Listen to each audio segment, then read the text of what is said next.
നിൽമ Davis. ഞാൻ doctor of pharmacy 4th year student ആണ്. 2ാം ഘട്ടത്തിലും Kerala Vision Quest for the ബെസ്റ്റിൻ്റെ ഭാഗമാകാൻ സാധിച്ചതിൽ അതിയായ സന്തോഷം. സപ്പോർട്ട് ചെയ്ത എല്ലാവർക്കും നന്ദി. കോവിഡിനെ ചെറുത്ത് നിൽക്കാൻ വേണ്ട ഒരുപാട് കാര്യങ്ങൾ നമുക്കറിയാം. Mask, sanitiser, social distancing. ഇതോടൊപ്പം തന്നെ ചില വ്യാജ പ്രചരണങ്ങളും നമുക്കിടയിൽ വരുന്നുണ്ട്. നമുക്കറിയാം സാനിറ്റൈസറിൽ ആൽക്കഹോൾ കണ്ടന്റ് ഉണ്ട്. പക്ഷേ ഇതുമായി ബന്ധപ്പെട്ട് തെറ്റായ പ്രചരണങ്ങളാണ് നടക്കുന്നത്. നമുക്ക് ബീവറേജിൽ നിന്ന് കിട്ടുന്ന ആൽക്കഹോൾ അതുപയോഗിച്ച് കീടാണുക്കളെ നശിപ്പിക്കാൻ സാധിക്കും, അത് കഴിച്ചാൽ ഉള്ളിലെ കീടാണുക്കൾ നശിക്കും എന്നൊക്കെ തരത്തിലുള്ള പ്രചരണങ്ങളാണ് നടക്കുന്നത്. എന്നാൽ ഇത് തീർത്തും വ്യാജ പ്രചരണമാണ്. കീടാണുക്കളെ നശിപ്പിക്കാൻ തക്ക ആൽക്കഹോൾ കോൺസെൻട്രേഷൻ ബീവറേജിൽ നിന്ന് ലഭിക്കുന്ന മദ്യത്തിലില്ല. ഇത്തരം വ്യാജ പ്രചരണങ്ങൾ ഒരിക്കലും ഫോർവേഡ് ചെയ്യാതിരിക്കുക. ഒത്തൊരുമയോടെ അതിജീവിക്കാം. മറ്റൊരു കാര്യം, തുടക്കത്തിൽ നമുക്കുണ്ടായിരുന്ന ജാഗ്രത ഇപ്പം നമുക്ക് നഷ്ടപ്പെട്ടുകൊണ്ടിരിക്കുകയാണ്.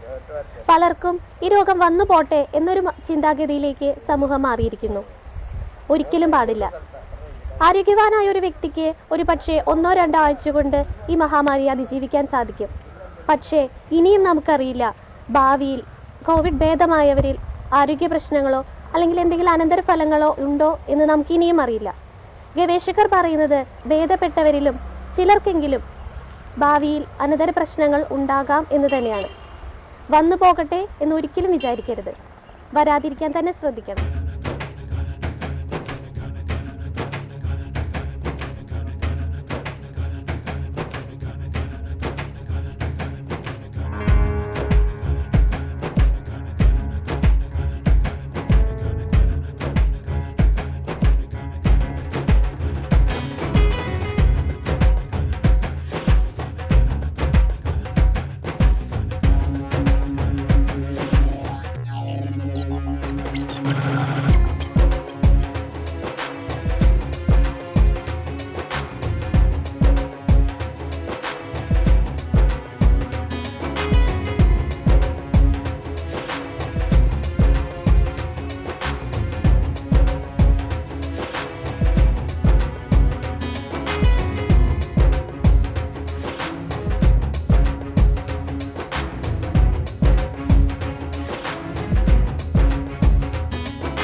നമുക്ക് കേട്ടറിവുണ്ട്, കണ്ടറിവുണ്ട്, അല്ലെങ്കിൽ വായനാറിവുകളുണ്ട്. അത് ലോകം അത്തരത്തിലുള്ള അനുഭവങ്ങളും ഉണ്ടായി. പക്ഷെ ശാസ്ത്രം ഇതുപോലെ വളരാത്ത കാലമായിരുന്നു. ലോകം മാറി, ശാസ്ത്രം വളർന്നു, കണ്ടുപിടുത്തങ്ങൾ വർദ്ധിച്ചു. ഏതിനും പ്രതിവിധി ഉണ്ടായിക്കൊണ്ടിരിക്കുന്ന ഒരു യുഗത്തിലാണ് നമ്മുടെ എല്ലാവരുടെയും വർത്തമാനകാല ജീവിതം. പക്ഷെ നമ്മളെല്ലാവരെയും അത്ഭുതപ്പെടുത്തുകയാണ്. നഗ്നനേത്രം കൊണ്ട് കാണാൻ പറ്റാത്ത ഒരു കൊച്ചു വൈറസ് ലോകത്തെ മുഴുവൻ ബന്ദിയാക്കി വെച്ചിരിക്കുകയാണ്. നമ്മൾ ലോകമഹായുദ്ധങ്ങളെ കുറിച്ച് കേട്ടിട്ടുണ്ട്. ഒരു മൂന്നാം ലോകമഹായുദ്ധം വരാനിടയുണ്ടെന്നൊക്കെ പറഞ്ഞിട്ട് എത്രയോ തവണ നമ്മൾ പലരും പറയുകയും പഠിക്കുകയും വായിക്കുകയും ചെയ്തിട്ടുണ്ട്. പക്ഷെ ഇപ്പോൾ ഒരു ലോകമഹായുദ്ധം നടന്നാൽ ഏതെങ്കിലും ഭൂഖണ്ഡങ്ങൾ മാത്രമേ ആ ലോകമഹായുദ്ധത്തിൽ ഉണ്ടാക്കുള്ളൂ. എന്നാൽ ഇതല്ല. ലോകത്തിന് മുഴുവൻ ഒരുപോലെ വെപ്പണില്ലാതെ, ആയുധങ്ങളില്ലാതെ നിരായുധരായി നമ്മൾ മരണത്തിന് കീഴടങ്ങുകയാണ് ഈ മഹാമാരിയുടെ മുന്നിൽ, ഒരു കൊച്ചു വൈറസിന്റെ മുന്നിൽ. അതുകൊണ്ട് നമുക്ക് അതിജീവനത്തിന് വേണ്ടിയുള്ള നിരന്തരമായ പോരാട്ട പ്രവർത്തനങ്ങളാണ് വേണ്ടത്. ഇന്ത്യയിൽ ആദ്യമായി കോവിഡ് വന്നത് തൃശ്ശൂരിലാണ്. ഞാനത് ജനുവരി 30 തൃശ്ശൂർ നഗരത്തിലുള്ളപ്പോഴാണ് തൃശ്ശൂർ ജില്ലാ ആശുപത്രിയിൽ കൊടുങ്ങല്ലൂർ മതിലകത്തുള്ള ഒരു സഹോദരി ചൈനയിൽ നിന്ന് വന്ന വിദ്യാർത്ഥിനിക്ക് കോവിഡ് പോസിറ്റീവായി എന്ന് വാർത്ത വരുന്നത്. ഏറ്റവും ആദ്യം തൃശ്ശൂർ ജില്ലാ ആശുപത്രിയിൽ, ജനറൽ ആശുപത്രിയിൽ എത്തിയ ജനപ്രതിനിധി ഞാനായിരുന്നു. DMO ഉൾപ്പെടെ, ആശുപത്രി സൂപ്രണ്ട് ഉൾപ്പെടെയുള്ളവരുമായി ചർച്ച നടത്തി. അവിടെ നിന്ന് തന്നെ ആരോഗ്യമന്ത്രിയെ ടെലിഫോണിൽ വിളിച്ച് ഇതുമായി ബന്ധപ്പെട്ടിട്ടുള്ള കാര്യങ്ങളിൽ തുടക്കത്തിലേ പങ്കാളിയാവാൻ വേണ്ടി കഴിഞ്ഞു, ആദ്യ ദിനത്തിൽ. പിന്നീട് അന്ന് രാത്രി തന്നെ ഡൽഹിയിലേക്ക്, പാർലമെന്റിലേക്ക് പോയി. ഇന്ത്യൻ പാർലമെന്റിൽ ആദ്യമായി കോവിഡ് എന്ന ഈ മഹാമാരിക്ക് കേന്ദ്ര ഗവൺമെന്റും നമ്മുടെ ആരോഗ്യ മന്ത്രാലയങ്ങളും എടുക്കേണ്ട പ്രിക്കോഷനെ കുറിച്ച്, മുൻകരുതലിനെ കുറിച്ച് പാർലമെന്റിൽ ആദ്യത്തെ പ്രസംഗം, സബ്മിഷൻ 0 ഓവറിൽ എനിക്ക് അവതരിപ്പിക്കാനുള്ള അവസരം ഉണ്ടായി. അവിടെ നിന്ന് ഇങ്ങോട്ട് ഈ കോവിഡ് പ്രതിരോധത്തിൽ പൂർണ്ണമായും പങ്കാളിയാവാൻ കഴിഞ്ഞതിലുള്ള ഒരു പൊതുപ്രവർത്തകരുടെ ചാരിതാർത്ഥ്യം പങ്കുവയ്ക്കുകയാണ്. MP ഫണ്ടെല്ലാം ഡൽഹിയിലേക്ക് തിരിച്ചെടുത്തു. MP ഫണ്ട് 2 വർഷത്തേക്ക് ബാൻ ചെയ്തു.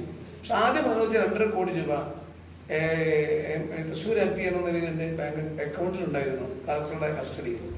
അതിൽ നിന്നും Thrissur medical college Thrissur parliament മണ്ഡലത്തിലെ അതിർത്തിയിലല്ല, അത് ആലത്തൂർ പാർലമെന്റ് മണ്ഡലത്തിലെ അതിർത്തിയിലാണെങ്കിൽ പോലും ഞാൻ അവിടേക്ക് ഒരു കോവിഡിന് രോഗികൾക്ക് വേണ്ടി മാത്രം ഒരു ഐസൊലേഷൻ ICU നൽകിയുണ്ടായി. പിന്നീട് മരുന്ന് കിട്ടാൻ ക്ഷാമമായി നമ്മുടെ നാട്ടിൽ. ലോക്ക്ഡൗൺ വന്നു, മരുന്ന് ഷോപ്പുകൾ തുറക്കാതെ വന്നു. വളരെയേറെ പ്രയാസപ്പെട്ടു. ആളുകളുടെ കയ്യിൽ പൈസ ഇല്ല. പെട്ടെന്നുണ്ടായ ലോക്ക്ഡൗൺ മൂലം ആളുകൾ തൊഴിലില്ലാതെ, ജീവരക്ഷാ ഔഷധങ്ങൾ പോലും കിട്ടാതെ പ്രയാസപ്പെടുന്ന സാഹചര്യം ഉണ്ടായി. തൃശ്ശൂരിലെ കളക്ടറേറ്റ് മുന്നിലുള്ള എൻ്റെ MP ഓഫീസ് ഒരു സമാന്തര മെഡിക്കൽ ഷോപ്പായി പ്രവർത്തിക്കുന്ന സാഹചര്യം ഉണ്ടായി. ഞാൻ 2 ഫാർമസിസ്റ്റുകൾ ഇവിടെ കൊണ്ടുവന്നിരുത്തി. ഈ എല്ലാ മെഡിക്കൽ ഷോപ്പിലേക്കും മരുന്ന് സപ്ലൈ ചെയ്യുന്ന, പിന്നെ ഹോൾസെയിൽ റീറ്റെയിൽ മരുന്ന് സപ്ലയേഴ്സുമായി ബന്ധപ്പെട്ടു. അവരുടെ association AKCD, all Kerala drugs and chemist അസോസിയേഷന്റെ സംസ്ഥാന പ്രസിഡന്റ് ഉൾപ്പെടെയുള്ള ജില്ലാ കമ്മിറ്റിക്കാർ ഉൾപ്പെടെയുള്ള അവരിവിടെ കൊണ്ടുവന്നിരുത്തി. അവരുമായി സംസാരിച്ച് സൗജന്യ മരുന്ന് വിതരണം ആരംഭിച്ചു. ഞാൻ എൻ്റെ MP എന്ന നിലയിലുള്ള എൻ്റെ 1 മാസത്തെ ശമ്പളവും അലവൻസും എടുത്താണ് ആദ്യം മരുന്ന് വാങ്ങിച്ചത്. പിന്നെ ഒരുപാട് പേര് അതിന് പങ്കാളികളായി. ഏകദേശം 40,000 പേർക്ക് മരുന്ന് എത്തിച്ചു കൊടുത്തു. അവർ 60 ലക്ഷം രൂപയുടെ മരുന്നാണ് ഈ ഒരു ചെറിയ കാലത്തിനുള്ളിൽ സൗജന്യമായി വീടുകളിൽ പോലീസ്, ഫയർഫോഴ്സ്, ഫോറസ്റ്റ്, അങ്ങനെ ജനപ്രതിനിധികൾ, പഞ്ചായത്ത് മെമ്പർമാർ, സാമൂഹ്യ പ്രവർത്തകന്മാർ, രാഷ്ട്രീയ നേതാക്കന്മാർ, ഇവരെല്ലാവരും ഉപയോഗപ്പെടുത്തി വീടുകളിൽ മരുന്ന് എത്തിച്ചു കൊടുത്തു. ആ മരുന്നിന് ആളുകൾക്ക് മൊബൈലിലൂടെ MP ഓഫീസിൽ വാട്സപ്പിലേക്ക് അവരുടെ മെഡിക്കൽ പ്രിസ്ക്രിപ്ഷൻ അയച്ചാൽ മരുന്ന് എത്തിച്ചു കൊടുക്കുന്ന സാഹചര്യം ഉണ്ടായി. ജീവൻ രക്ഷാ ഔഷധങ്ങൾ വലിയ ചാരിതാർത്ഥ്യം ഉണ്ടായി. തുടർന്ന് വിദേശത്തുപെട്ട ആളുകൾക്ക് ഇങ്ങോട്ട് തിരിച്ചു കൊണ്ടുവരാൻ വേണ്ടി പ്രത്യേക വിമാന സർവീസ് ഉണ്ടാക്കി ചാർജ് ചെയ്ത് കൊണ്ടുവന്നു. ആളുകളെ സഹായിക്കാൻ കൗൺസിലിംഗ് സെന്റർ ആരംഭിച്ചു. ഓൺലൈൻ കൗൺസിലിംഗ് ആരംഭിച്ചു. വിദ്യാർത്ഥികൾക്ക് ഇതുപോലെ ഓൺലൈൻ പഠനം എന്നപ്പോൾ പിന്നെ മലപ്പുറം ജില്ലയിലുള്ള ഒരു മകള് ആത്മഹത്യ ചെയ്തു, ഓൺലൈൻ സൗകര്യമില്ലാതെ വീട്ടിൽ.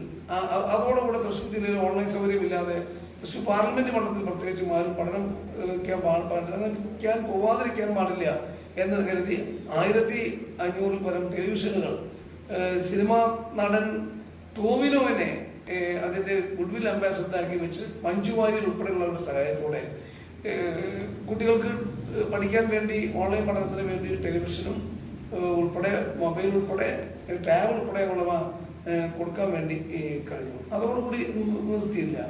ഇതിനോടൊപ്പം തന്നെ ആളുകളെ സഹായിക്കാൻ വേണ്ടിയിട്ടുള്ള ഈ കോവിഡ് കാലത്ത് പ്രയാസപ്പെടുന്നവർക്ക് തൃശ്ശൂർ നഗരത്തിൽ ഭക്ഷണം കിട്ടാതെ ആദ്യം ഈ ലോക്ക്ഡൌണിൽ ഇവിടെ ഉണ്ടായിരുന്ന അന്തേവാസികൾ മുഴുവൻ നഗരത്തിൽ വീടുകൾ ഉപേക്ഷിച്ചും വീട്ടുകാർ ഉപേക്ഷിച്ച് റോഡരിയിൽ ഒക്കെ കിടന്നിരുന്ന കടത്തണകളിൽ കിടന്നിരുന്ന പാലത്തിന്റെ ചുവടിലൊക്കെ കിടന്നിരുന്ന ആളുകളും എല്ലാവരെയും കോർപ്പറേഷനും ജില്ലാ ഭരണവും കൂടി ഒരു സ്ഥലത്ത് കൊണ്ടുപോയി ആക്കി.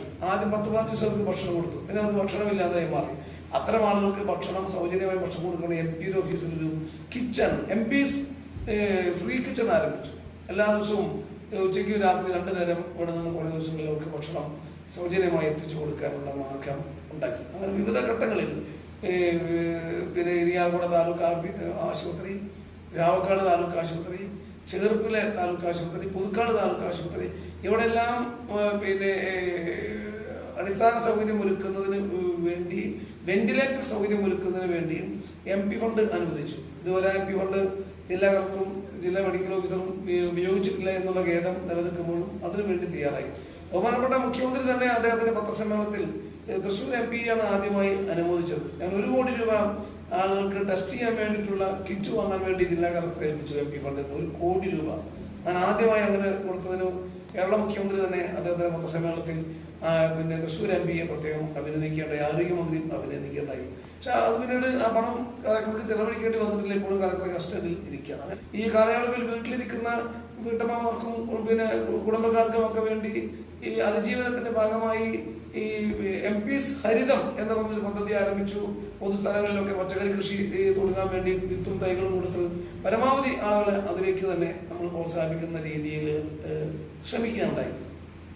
എന്തൊക്കെ നമുക്ക് ഒരാൾക്ക് ചെയ്യാൻ വേണ്ടി പറ്റുമോ അതിന്റെ ഉള്ളിൽ നിന്നുകൊണ്ട് നമ്മുടെ പരിമിതിയിൽ നിന്നുകൊണ്ട് അതിനുള്ള ഇടപെടലുണ്ടായി. തീർച്ചയായിട്ടും അത് നമുക്ക് ഇനിയും പ്രോത്സാഹിപ്പിക്കേണ്ടതാണ് എന്ന കാര്യം പ്രത്യേക സന്ദർഭത്തിൽ എടുത്തു പറയട്ടെ. ജനങ്ങളുടെ ഐക്യവും ജനങ്ങളുടെ കൂട്ടായ്മയും തന്നെയാണ് ആരോഗ്യവകുപ്പ് പറയുന്ന, സർക്കാർ പറയുന്ന നിബന്ധനകൾക്ക് വിധേയമായി നമ്മളെല്ലാവരും ജീവിക്കാൻ തയ്യാറാവുകയും നമ്മുടെ കൂടെ ജീവിക്കുന്നവരെയും കുടുംബത്തിൽ ജീവിക്കുന്നവരുടെയും ആരോഗ്യം പരിപാലിക്കാൻ വേണ്ടിയിട്ടുള്ള നിർബന്ധമായ ഗൗരവത്തോടു കൂടിയ ശ്രദ്ധയോടുകൂടിയ ഇടപെടൽ ഉണ്ടാകണമെന്ന് ഈ സന്ദർഭത്തിൽ പ്രത്യേകം ഓർമ്മപ്പെടുത്തുകയാണ്. ഇതോടൊപ്പമാണ് നമ്മുടെ Kerala Vision Quest for the best എന്ന് പറഞ്ഞൊരു പ്രോഗ്രാം നടത്തുന്നത് ശ്രദ്ധപ്പെട്ടു. കലയിലൂടെ സാമൂഹ്യ നന്മ എന്ന ആശയത്തെ ആസ്പദമാക്കിയാണ് കേരള വിഷൻ ഇത്തരത്തിലൊരു പരിപാടി തയ്യാറാക്കിയത്. കാരണം മനുഷ്യന് വീടുകളിൽ നിന്ന് അടച്ചു പൂട്ടിയിരുന്ന് പുറത്തിറങ്ങാൻ പറ്റാതെ അല്ലെങ്കിൽ മാനസികമായ സംഘർഷം വർദ്ധിക്കുകയാണ്. എത്രയോ പേര് നമ്മളെ ഫോണിൽ വിളിച്ചിട്ട് മാതാപിതാക്കളും പിന്നെ കുട്ടികളുമൊക്കെ വീട്ടിലിരിക്കുന്ന ആളുകളുടെ മാനസിക സംഘർഷത്തെ കുറിച്ച് പറയാറുണ്ട്. അവർക്കൊരു മാനസിക ഉല്ലാസത്തിന് ഏറ്റവും പ്രധാനപ്പെട്ട ഒന്നാണ് വായനയും ഒപ്പം കലയും. ജീവിതത്തിൽ ഏതെങ്കിലും രീതിയിൽ കലാ വൈഭവം ദൈവം ജന്മന നൽകുകയും അത് പരിശീലിച്ചെടുക്കുകയും ചെയ്തിട്ട് ആളുകൾക്ക് അങ്ങനെ കലയിലൂടെ തന്നെ സാമൂഹ്യ നന്മ എന്ന ആശയം ഉറപ്പുവരുത്താൻ വേണ്ടി വരും. അതിന് കേരള വിഷൻ എടുത്ത ഒരു എഫർട്ടിനെ പ്രത്യേകം ഈ സന്ദർഭത്തിൽ അഭിനന്ദിക്കാതിരിക്കുന്ന നിവൃത്തിയിലെ കേരള വിഷന് പ്രത്യേകമായ അഭിനന്ദനങ്ങൾ കൂടി നേരുകയാണ്. അങ്ങനെ വായിക്കുകയും അതേപോലെ തന്നെ കലയിൽ സ്വന്തം തിരിച്ചറിഞ്ഞ കലകൾ പ്രകടിപ്പിക്കുകയും അത് മറ്റുള്ളവരുടെ മനസ്സിന് സന്തോഷവും കുളിർമയും പകരുക എന്ന ഒരു ലക്ഷ്യം കൈവരിക്കാൻ വേണ്ടി കേരള വിഷൻ നന്നായി ശ്രമിച്ചിട്ടുണ്ട്. ഇതിൽ എൻ്റെ തന്നെ മണ്ഡലത്തിൽപ്പെട്ട പ്രിയപ്പെട്ട ഡെൽമ ഡേവിസ്, എനിക്ക് വളരെ അടുപ്പമുള്ളതാണ് ഡെൽമ ഡേവിസ്. ഡെൽമ ഡേവിസിന്റെ കുടുംബമായി എനിക്ക് നല്ല സൗഹൃദമുണ്ട്. ഞാൻ അതിനുശേഷം ഡെൽമ ഡേവിസിന്റെ വീട്ടിൽ പോയി അവരുടെ സൗഹൃദം പങ്കുവെക്കാൻ അവസരമുണ്ടായിട്ടുണ്ട്. എനിക്ക് എൻ്റെ നിയോജക മണ്ഡലത്തിലുള്ള ഒരു കലാ പ്രതിഭ എന്ന നിലയിൽ പ്രത്യേകമായും ഞാൻ അവരെ ഈ സന്ദർഭത്തിൽ ഡെൽമ ഡേവിസിനെ പ്രത്യേകം അഭിനന്ദിക്കണം. ഡെൽമ ഈ പ്രോഗ്രാമിന്റെ കേരള വിഷന്റെ ഈ പ്രോഗ്രാമിന്റെ ക്വസ്റ്റ് ഫോർ ദി ബെസ്റ്റ് എന്ന പ്രോഗ്രാമിൽ ഡെൽമ കൂടി പങ്കാളിയായി എന്നതിന് പ്രത്യേകമായും എല്ലാ ഭാവങ്ങളും നേരാണ്. ഡെൽമയ്ക്കും കേരള വിഷനും ഒരിക്കൽ കൂടി ഈ കോവിഡിന്റെ മഹാമാരിയുടെ പ്രതിരോധ കാലത്ത് അതിജീവനത്തിന് വേണ്ടിയുള്ള ശ്രമങ്ങൾ നടത്തപ്പെടുമ്പോൾ ഇത്തരത്തിൽ കലയെ സാമൂഹ്യ നന്മയ്ക്ക് വേണ്ടി പ്രയോജനപ്പെടുത്തിയതിന് ഡെൽമയെയും അത് അവസരമൊരുക്കിയ കേരള വിഷനും പ്രത്യേകമായ അഭിവാദ്യങ്ങൾ നേരുകയാണ്. നന്ദി.